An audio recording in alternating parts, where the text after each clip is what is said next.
But harmful substances aren't the only things sold on dark web marketplaces. Compromised accounts, sold through so-called dumps, are a massive part of the illegal dark web economy. And, as you might expect, these credentials are bought by fraudsters and hackers who use them to access private accounts for malicious purposes. However, it's not just individuals who are at risk. Most people reuse the same email and password across multiple accounts, including their workplace logins. This means hackers can take the same credentials someone uses for Netflix and use them to access their work account, potentially compromising an entire company, all because of one careless employee. And this is where today's sponsor, NordPass, comes in. NordPass is a password manager that helps you generate and store unique passwords, passkeys, documents, and credit cards. It ensures that you have strong credentials for each account, eliminating the need to reuse one password for everything. This way, if your personal credential gets leaked, other accounts remain safe. Now, remembering a bunch of complex passwords might sound like a hassle, but with NordPass, you, and only you, can sign in with a single click across different devices. And if the worst happens, NordPass will alert you if any of your details appear in a data dump. So, stay safe online and use code THINKER at nordpass.com/thinker to get 20% off or a free 3-month trial of NordPass Business. No credit card is required.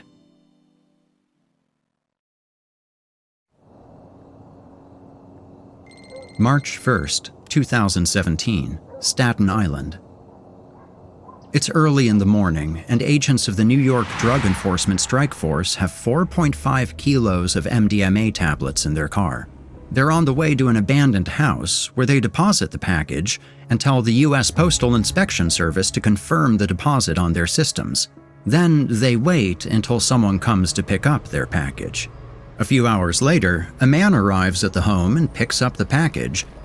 And once he comes out of the gate, a bunch of undercover police officers jump into action and arrest him.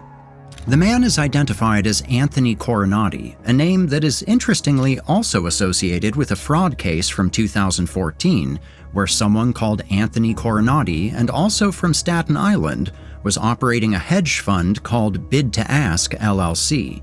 But instead of investing people's money, he simply took it and used it for his own personal expenses, such as plastic surgery and trips to the Caribbean. Either way, Coronati also claims to be working for someone named Liston, insisting that his entry into the reshipping business began with a failed steroid purchase a few years ago, followed by Liston's calculated manipulation and the promise of easy money.